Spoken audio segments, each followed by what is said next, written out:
Hello students, welcome back to the smart box. मैं हूं सकलन सर। तो जैसे कि आप लोगों को पता चल ही गया होगा कि हमारा जो एचएससी का एग्ज़ामिनेशन है वो 15 अप्रैल से शेड्यूल किया गया है, लेकिन यहाँ पर कोई भी ऑफिशियल टाइम टेबल नहीं है और एसएससी का हमारा मई मंथ में एग्ज़ाम होगा, इसका भी कोई भी टाइम टेबल अब तक नहीं आया है।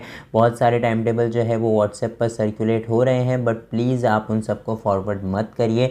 जब भी ऑफिशियल टाइम टेबल आएगा हम उसके ऊपर एक वीडियो बना देंगे और कितने सब्जेक्ट को कितना दिन दिया गया है और उसे कैसे हम टाइम मैनेजमेंट करेंगे, कैसे हम उसमें पोर्शन कंप्लीट करेंगे, ये सारी चीज़ें का हम वीडियो बना लेंगे।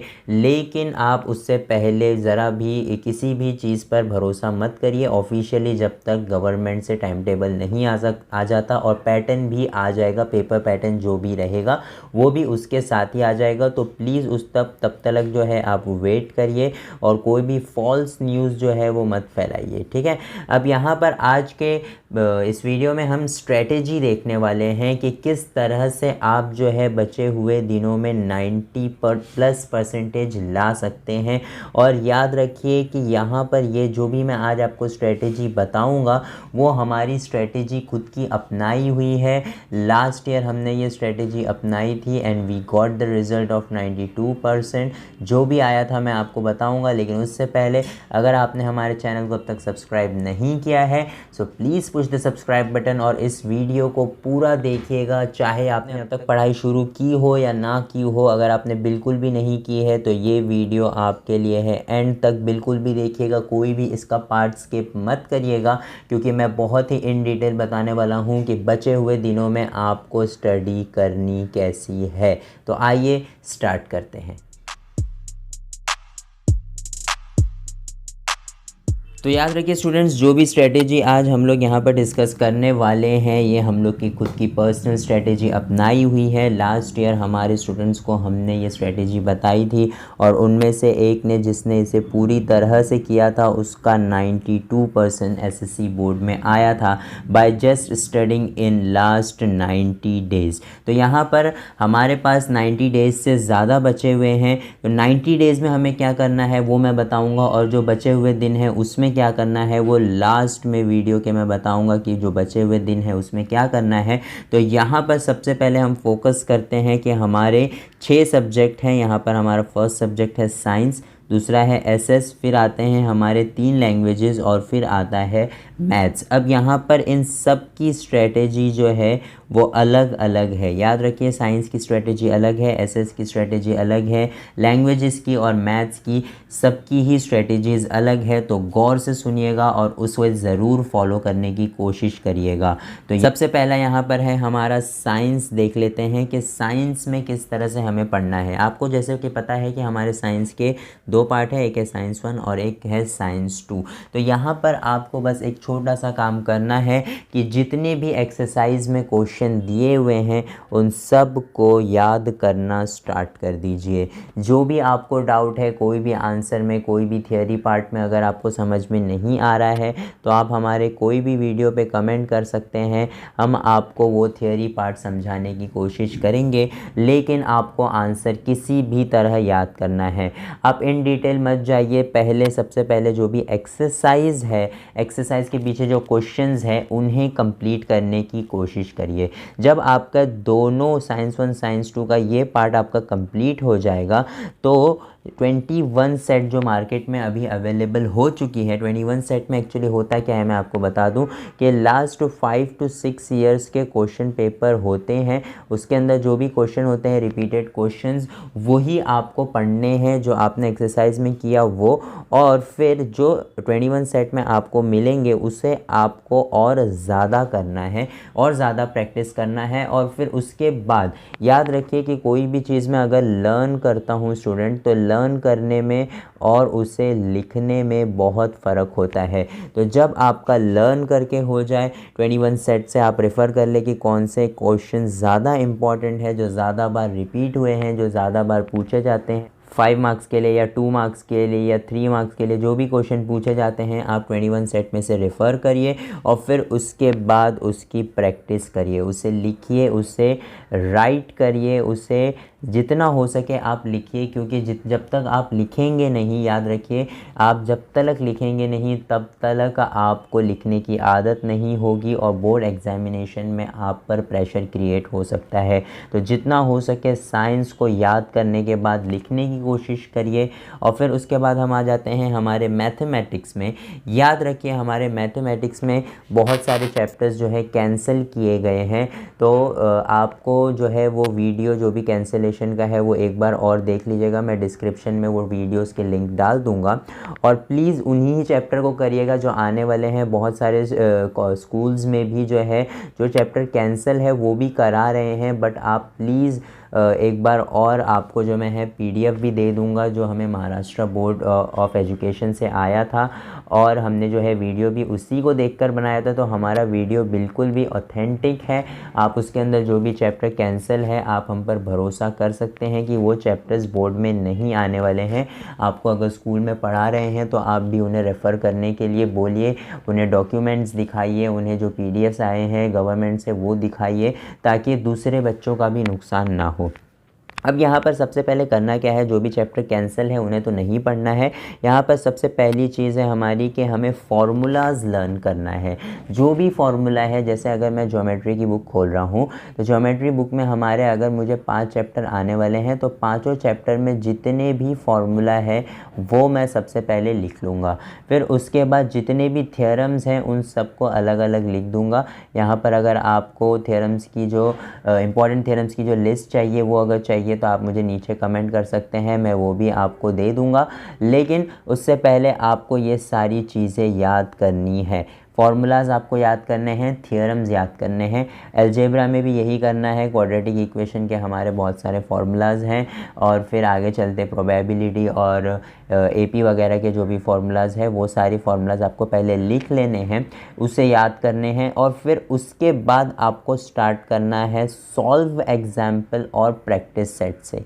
याद रखिए आपको पहले सॉल्व एग्जाम्पल करना है। आपने जब के फार्मूलाज पूरे याद कर ही लिए हैं तो सॉल्व एग्जाम्पल करना है। सॉल्व एग्जाम्पल के बाद आपको प्रैक्टिस सेट करना है।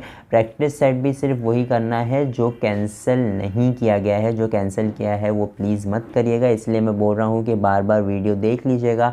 टाइम हमारे पास ऑलरेडी कम है तो हमारा ये बेनिफिट है कि हमारा 25% ऑलरेडी पोर्शन कैंसिल कर दिया गया है। 25% से ज़्यादा पोर्शन कैंसिल कर दिया गया है, ठीक है। तो यहाँ पर हमारा सॉल्व एग्जाम्पल करेंगे, हम प्रैक्टिस सेट करेंगे। अगर आपको इसमें कुछ भी डाउट आता है तो देख सकते हैं आप, मैंने लिखा है कि डाइजेस्ट हमें यूज़ नहीं करनी है। मैं ये क्यों बोल रहा हूँ, क्योंकि अगर आप कोई सम में अटक रहे हैं और डाइजेस्ट यूज़ कर रहे हैं तो आपका वो सम उस वक्त के लिए हो जाएगा, लेकिन आपको वो चीज़ आपके दिमाग में समझ में नहीं आएगी। तो मैं आपको प्रेफर करूँगा कि आप जो है वीडियोस देखिए। हर वीडियो जो है मैंने 12-12, 20-20 मिनट की वीडियो बनाई है, क्योंकि उसमें 2 या 3 या 4 या 5 ही सम है। तो आपको जो है वीडियोस में ज़्यादा टाइम वेस्ट भी नहीं होगा। आप तुरंत से वीडियो खोलिए, मेरा एक्सप्लेनेशन देखिए कि ये जो स्टेप में आप अटक रहे हैं वो स्टेप आ रहा कहाँ से है और फिर आप आगे बढ़िए। यहाँ पर मैथ्स की हमारी ये स्ट्रेटेजी थी। आइए नेक्स्ट देखते हैं। नेक्स्ट हमारा जो सब्जेक्ट है वो है एसएस। अब याद रखिए कि एसएस हमारा जो सब्जेक्ट है वो एक लर्निंग सब्जेक्ट है। आपको इसमें कोई भी जो है क्वेश्चन बैंक नहीं दे सकता या इंपॉर्टेंट क्वेश्चंस नहीं दे सकता, तो आपको पूरा ही करना है। लेकिन इसमें बेनिफिट ये है कि हमारा जो सब्जेक्ट है हिस्ट्री, उसके अंदर हमें 2 से 3 चैप्टर शायद कैंसिल कर दिए हैं, हम 2 लेते हैं। पॉल साइंस में भी 2 चैप्टर कैंसिल कर दिए हैं और ज्योग्राफी में भी 2 से 3 चैप्टर कैंसिल कर दिए हैं। हम अगर मिनिमम भी लें तो यहाँ पर हमारे 6 चैप्टर कैंसिल कर दिए गए हैं। तो हमें ज़्यादा कुछ याद नहीं करना है। अब एक बहुत ही ज़्यादा अच्छी न्यूज़ मैं आप लोगों को दे दूँ कि आपको सबसे पहले तो रेफरेंस बुक से ये कोई भी चीज़ जो है लर्न करना है। टेक्स्ट बुक रेफ़र मत करिए। जो भी क्वेश्चन रेफरेंस बुक में है, स्टार मार्क क्वेश्चन जो टेक्स्ट बुक के एक्सरसाइज के क्वेश्चन होते हैं वही आपको लर्न करना है, आपको रट्टा मारना है। कैसे भी करिए, लेकिन आपको वो एग्ज़ाम में लिखना ही है। तो मैं अब यही बोल सकता हूँ कि या तो आप उसे समझिए या तो उसको लर्न कर लीजिए।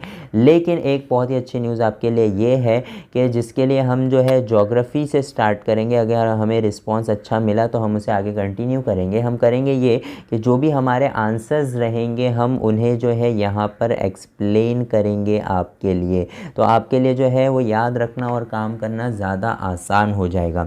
दूसरी चीज़ हमारी ये है कि जब हमारे सारे आंसर्स लर्न करके हो जाए तो हमें जाना है फ़्लो चार्ट्स पर। जो हिस्ट्री में फ़्लो चार्ट्स होते हैं बहुत ज़्यादा इंपॉर्टेंट होते हैं, 2 से 4 मार्क के लिए हमें पूछे जाते हैं।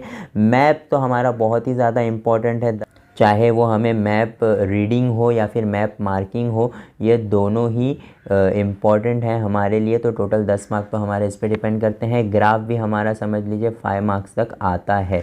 तो यहाँ पर ये सारी चीज़ें हमारी बहुत ज़्यादा इम्पॉर्टेंट है। अगर हमारा 80 मार्क का पेपर है तो ये वाला पॉइंट जो है वो एटलीस्ट हमारा 20 से 25 मार्क्स कवर करता है। तो आप हमें प्लीज़ बताइएगा कि हम ज्योग्राफी का जब भी वीडियो डालें आप हमें कमेंट करके ज़रूर बताइएगा कि आपको इसकी फ़र्दर एक्सप्लेनेशंस चाहिए या नहीं चाहिए। तो यहाँ पर हमारा ये एसेस हो जाएगा। अब हम आते हैं हमारे सबसे इम्पॉर्टेंट पार्ट पर, दैट इज़ आवर लैंग्वेज। यहाँ पर लैंग्वेज हमारा सबसे इम्पॉर्टेंट इसलिए है क्योंकि बहुत सारे बच्चों का लैंग्वेज में बहुत सारा मार्क्स कट हो जाता है। मैं आपको बताता हूँ कि सिर्फ 2 रीज़न है जिनकी वजह से जो है हमारे मार्क्स कट होते हैं। वो सबसे पहला रीज़न ये है कि हमारी स्पेलिंग मिस्टेक होती है और दूसरा रीज़न ये है कि हमारा फॉर्मेट सही नहीं होता। तो यहाँ पर दोनों चीज़ को कैसे टैकल करना है वो मैं बताता हूँ। सबसे पहला हमारा पॉइंट है रीडिंग द चैप्टर्स, यानी हमें चैप्टर्स को रीड करना है अच्छी तरीके से। आप चैप्टर्स को रीड करना स्टार्ट करिए, क्योंकि साइकोलॉजी ये कहती है कि अगर आप कोई वर्ड को रीड कर पा रहे हैं तो आप उसकी स्पेलिंग रॉन्ग नहीं लिख सकते। तो सबसे पहले आपको रीडिंग करना है, चैप्टर्स की रीडिंग करिए ताकि आपको चैप्टर्स समझ में आए। मैं अब आपको क्यों बता रहा हूँ कि चैप्टर आपको समझना ज़रूरी है वो मैं एंड में बताऊँगा, लेकिन सबसे पहले आपको रीडिंग करना है चैप्टर, जिससे आपकी स्पेलिंग मिस्टेक में कमी आ सके। दूसरा जो हमारा ग्रामर होता है, चैप्टर के पीछे ही जो ग्रामर होता है, वोकैबुलरीज होते हैं, जो भी ग्रामर पार्ट हमारा होता है चैप्टर के पीछे ही, जैसे ही चैप्टर ख़त्म होता है चैप्टर के एंड में जो होते हैं वोकैबुलरी वगैरह ये सारी चीज़ें होती हैं, तो आपको ग्रामर पार्ट जो है वो वहीं से करना है।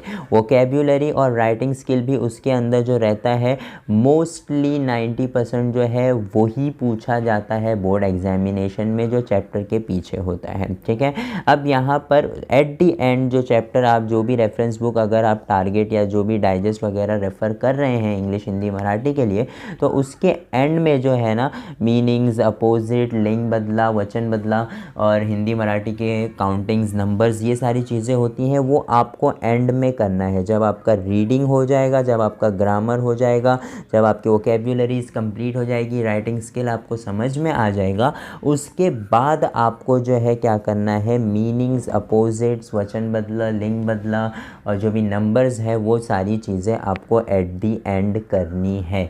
तो यहाँ पर मैं आपको बताना चाह रहा था कि रीडिंग आपको क्यों करना है, ताकि आपको चैप्टर समझ में आए। अब याद रखिए कि चैप्टर समझ में आए। अब याद रखिए हमारा जो पेपर होता है वो 3 आवर्स का होता है, लेकिन जो पेपर एक्चुअली सेट होता है ना वो होता है 2 आवर्स 20 मिनट्स में आपका वो पेपर कंप्लीट हो जाना चाहिए। इतना इजी पेपर वो सेट करते हैं। अब वो कैसे होगा? वो होगा तब जब आपको जो पैसेजेस आएंगे वो आएंगे सीन पैसेजेस, और आपको वो चैप्टर पहले से पता होगा और जो भी क्वेश्चंस उसमें पूछे गए होंगे आप उनका फटाफट आंसर लिख सकते हैं। लेकिन अगर आपको वो चैप्टर पता ही नहीं है, आपने पढ़ा ही नहीं चैप्टर, तो आपको उसमें से क्वेश्चन ढूंढने पड़ेंगे और फिर आपका टाइम जो है वो वेस्ट होगा। इसलिए आपको रीडिंग बहुत ज़रूरी है, और दूसरा आपकी स्पेलिंग भी सुधर जाएगी उससे। दूसरा जो हमारी चीज़ है वो है फॉर्मेट। जैसे आपका राइटिंग स्किल वगैरह है, तो राइटिंग स्किल में अगर आप लेटर लिख रहे हैं, लेटर के एड्रेसेस इस तरफ लिखने होते हैं, और अगर आप इस तरफ लिख देंगे तो आपका फॉर्मेट रॉन्ग हो जाएगा और आपके मार्क्स कटेंगे। तो स्पेलिंग मिस्टेक्स तो हम टैकल कर रहे हैं by reading our chapters. Format आपको टैकल करना है राइटिंग स्किल्स वगैरह की प्रैक्टिस करके। जब तक आप लेटर राइटिंग, जाहिरात और जो भी ऐसे वगैरह आने वाले हैं आपको हिंदी, मराठी और इंग्लिश में, जब तक आप उनको प्रैक्टिस नहीं करेंगे आप डायरेक्टली बोर्ड एग्ज़ाम में जाके एग्जीक्यूट नहीं कर सकते। तो जितना हो सके राइटिंग वर्क रखिए, राइटिंग स्किल्स में, ग्रामर में, और जो भी आपका ये पार्ट है आप इसे एट दी एंड के लिए छोड़ सकते हैं। तो इस तरह से हम जो है लैंग्वेज की तैयारी करेंगे। एट दी एंड मैं आपको बताना चाहता हूँ कि जो भी हमारा 90 डेज़ के बाद जब आपका ये सारा पोर्शन कंप्लीट हो जाएगा तब आपको करना है रिवीजन। याद रखिए ये सबसे इम्पॉर्टेंट पार्ट है। अगर कोई बच्चा सिर्फ लर्न कर रहा है, सिर्फ प्रिपरेशन कर रहा है, लेकिन रिवीजन अगर वो नहीं करता है तो याद रखिए कि एग्ज़ाम में उसके 10% अपने आप कम हो जाएंगे। सीधी सी बात है, अगर मैं कोई चीज़ पढ़ रहा हूँ 2 महीना पहले अगर मैंने कोई चीज़ पढ़ी है तो मुझे एग्ज़ाम से पहले उसके रिवीजन की ज़रूरत है। अगर मैं विदाउट रिवीजन चले जाऊँगा तो मुझे हो सकता है कि वो चीज़ें एग्ज़ाम में बैठ कर के याद नहीं आए, इसलिए रिवीजन बहुत ज़रूरी है। अब रिवीजन का एक बहुत ही सिंपल तरीका है कि आप जो है ना क्वेश्चन पेपर सॉल्व करिए। अब यहाँ पर भी जो है ना मार्केट में बहुत सारी बुक्स आ चुकी हैं जो इस साल का जो हमारा रिड्यूस्ड पोर्शन है ना उस हिसाब से उन्होंने क्वेश्चन पेपर्स बनाए हैं। जो एग्जाम्पल्स हैं क्वेश्चन पेपर के आप उन्हें ले सकते हैं और उन्हें आप सॉल्व करना स्टार्ट करिए। फॉर एग्ज़ाम्पल अगर आपका मैथ्स का पोर्शन हो गया है तो आप जो है वो बुक ले लें, उसमें से मैथ्स का पेपर निकालें और उसे सॉल्व करना स्टार्ट करिए। अब इससे क्या होगा, जब आप सॉल्व करेंगे ना तो आपकी कुछ मिस्टेक्स निकलेंगी और यही सबसे मेन पॉइंट है हमारा रिवीजन का कि जब आपको आपकी मिस्टेक्स पता चलने लग जाएगी तो आप उन मिस्टेक्स पर काम करिए और उन मिस्टेक्स को जो है सही करिए। और जब आप अपनी मिस्टेक्स को सही करने लग जाएंगे धीरे धीरे करके तो आपका जो परसेंटेज है वो अपने आप इंक्रीज़ होने लग जाएगा। ठीक है, तो यहाँ पर आपको क्वेश्चन पेपर सॉल्व करना है। अगर आपको ये बुक्स के नाम चाहिए तो आप मुझे कमेंट कर सकते हैं, मैं आपको बता दूंगा। यहाँ पर वीडियो में मैं कोई भी बुक का नाम नहीं ले सकता, इसलिए आप मुझे कमेंट करिए, मैं आपको ज़रूर बताऊंगा। दूसरा जो है आपको अपनी मिस्टेक्स कलेक्ट करनी है आपके टीचर्स से, चाहे किसी से भी आप जो है वो मिस्टेक्स जो है वो सुधार करके लीजिए। फिर आपको आता है third point, that is presentation. अगर आपको 90% स्कोर करना है तो उसमें सबसे इम्पॉर्टेंट पॉइंट होता है प्रेजेंटेशन, क्योंकि अगर कोई आंसर आपको लिखने आ रहा है तभी ही आपको उसके फुल मार्क्स मिल सकते हैं। जैसे कोई आंसर है आपको पूरा याद है लेकिन आपने पॉइंट वाइज नहीं लिखा, पूरा एक साथ ही लिख दिया, तो हो सकता है आपका प्रेजेंटेशन का मार्क्स कटे। आंसर तो आपका राइट है, 4 में से हो सकता है आपको 2.5 मार्क्स दे करके छोड़ दिया जाए, लेकिन अगर आपका प्रेजेंटेशन ब्यूटीफुल है, आपने पॉइंट वाइज आंसर लिखे हैं, जितने पॉइंट उस मार्क्स के लिए होने चाहिए उतने लिखे हैं, तो आपको प्रेजेंटेशन के मार्क्स मिलेंगे, तभी ही आपका 90% स्कोर हो सकता है। और जब आप क्वेश्चन पेपर सॉल्व करेंगे तो आपको एक चीज़ का ध्यान रखना है, दैट इज़ टाइम मैनेजमेंट। बहुत सारे बच्चे बोलते हैं कि सर हमारा पेपर कंप्लीट नहीं हो पाता, वो इसलिए क्योंकि आप लोग सीधा जा कर के एग्जामिनेशन में लिखते हैं, उससे पहले लिखने की कोशिश नहीं करते।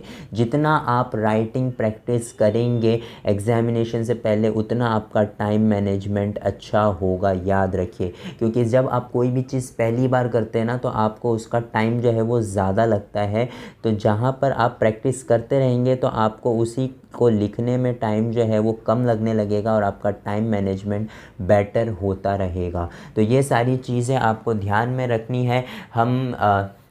ये सारी चीज़ें आपको ध्यान में रखनी है। आपको हमारा वीडियो कैसा लगा आप हमें नीचे कमेंट में ज़रूर बताइएगा, अपने फ्रेंड्स के साथ ज़रूर शेयर करिएगा। और अगर आप ये स्ट्रेटेजी फॉलो करते हैं तो आपका 90% प्लस आना पक्का है, ये याद रख लीजिए। So all the best for your studies और रेगुलर रहिए अपनी स्टडीज़ में। ऐसा नहीं कि 2 दिन किया और सोचा 1 दिन ब्रेक ले लूँ। याद रखिए अगर एक भी दिन ब्रेक हुआ तो आप चौथे दिन पढ़ाई के लिए नहीं बैठ पाएंगे। आपको ये जो भी स्ट्रेटेजी है वो 90 डेज़ लगातार करनी है। आप एक भी दिन ऐसा नहीं है कि उसमें जो है रुक सकते हैं। सो यहाँ पर आज से ही पढ़ाई स्टार्ट करिए। अगर आपको हमारी तरफ से कोई भी हेल्प चाहिए तो आप हमारे कोई भी वीडियो पे कमेंट कर सकते हैं। We are ready to help you. Thank you for watching the smart box.